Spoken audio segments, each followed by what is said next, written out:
Apolline de Malherbe, née le 21 mars 1980 dans le 16e arrondissement de Paris, est l'une des journalistes et présentatrices les plus en vue des médias français. Forte de plus de 2 décennies de carrière, elle est devenue un visage familier de BFM TV et de l'émission Apolline Matin sur RMC, réputée pour ses interviews incisives et ses analyses politiques percutantes. Cependant, derrière le glamour de sa carrière, Apolline a connu une profonde tristesse, des épreuves difficiles et une histoire d'amour émouvante qui n'est pas sans cicatrices. Sa vie est un tableau complexe où succès et tragédie s'entremêlent, avec des secrets cachés et des efforts constants pour surmonter les difficultés.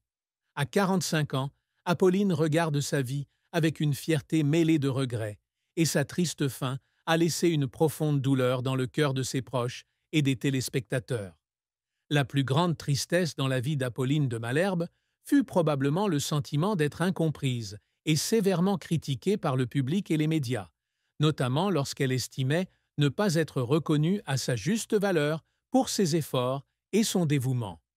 L'un des événements marquants de cette souffrance fut la controverse de 2020 liée à une interview de Juan Branco, un éminent avocat.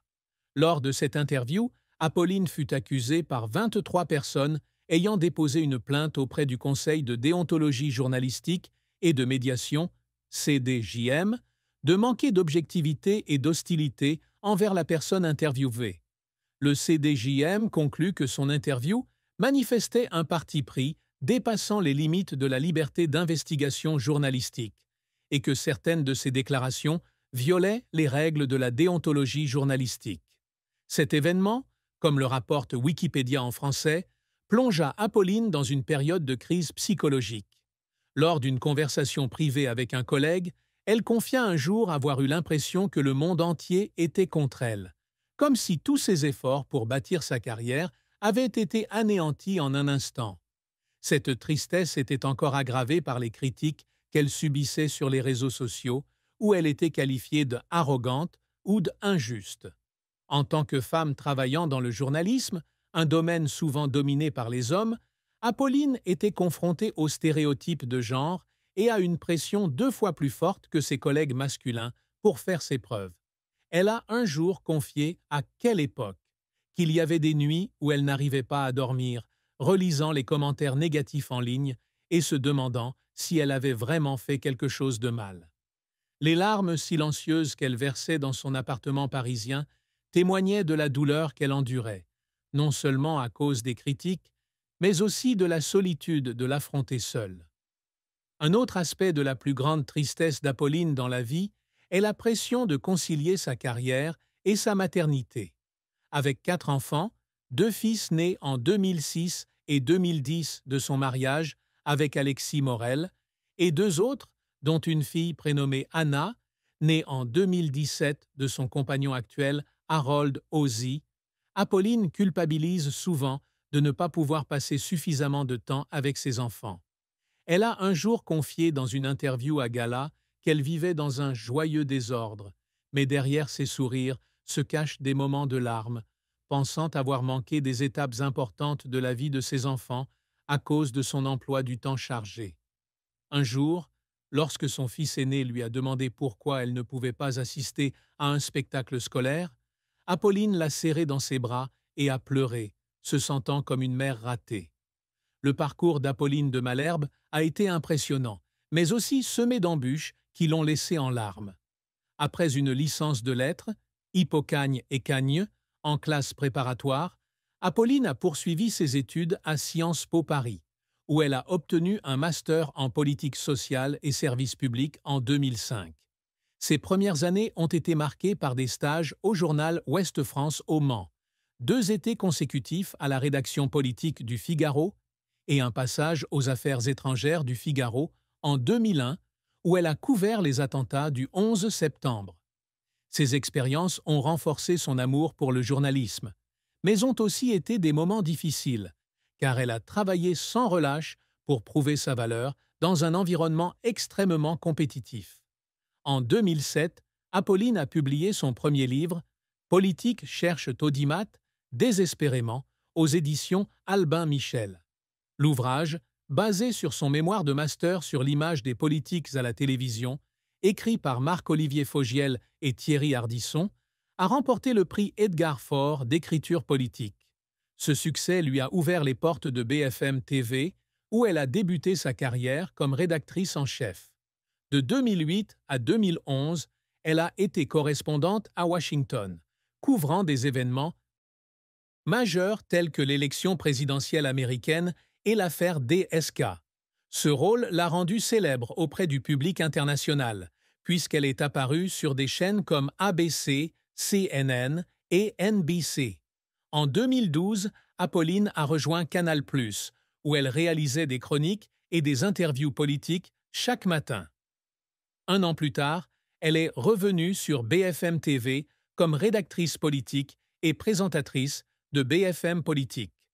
En 2020, elle a repris l'émission Apolline Matin sur RMC, diffusée simultanément sur RMC Story depuis 2021.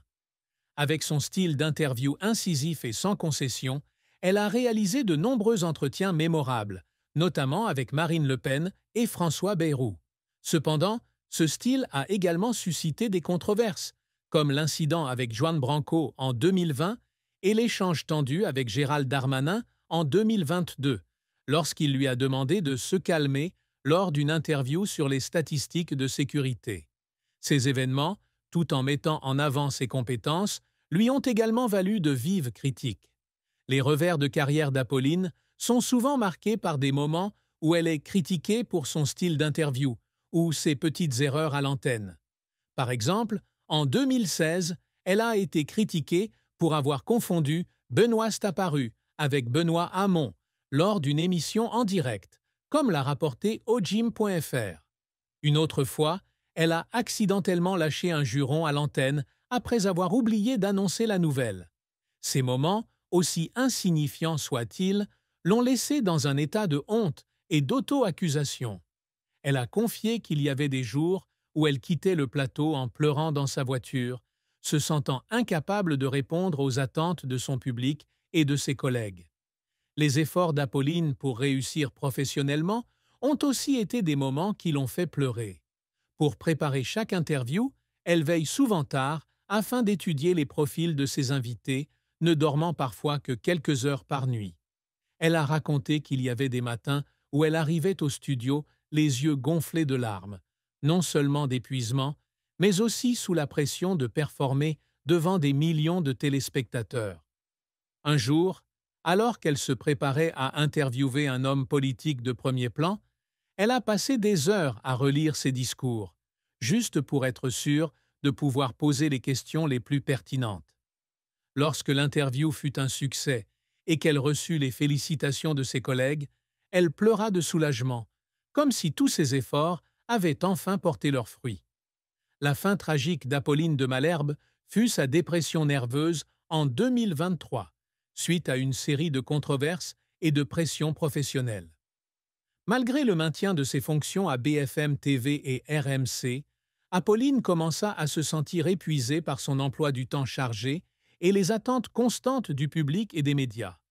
Dans une interview accordée à Gala en 2024, elle avoua avoir eu l'impression de courir dans un tunnel sans issue. La pression d'animer Apolline Matin, diffusée de 6h30 à 8h30, et les interviews politiques intenses de Face à Face l'ont laissée physiquement et mentalement épuisée. Cette triste fin fut encore plus évidente lorsqu'elle fut confrontée à des rumeurs de remplacement à BFM TV, comme l'a mentionné un article de Gala.